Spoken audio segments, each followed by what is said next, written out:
Tato, a môžeme ísť ešte k babke na prázdniny? Radšej nie, lebo už naposledy, keď som vás bral odtiaľ, bola babka akási divná. By ma zaujímalo, čo ste jej vykladali. Nič také. No len aby. Vás tam zaveziem teda, ale Boh vás opatruj. Tak budete babke niečo vykladať, čo my máme doma, rozumiete?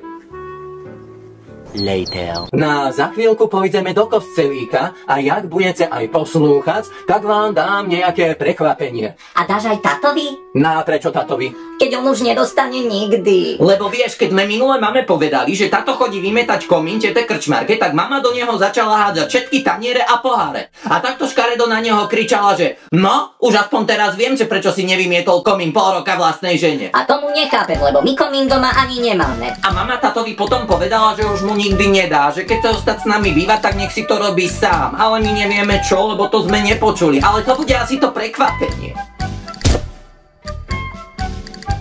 A do toho kostolíka teda nejdeme?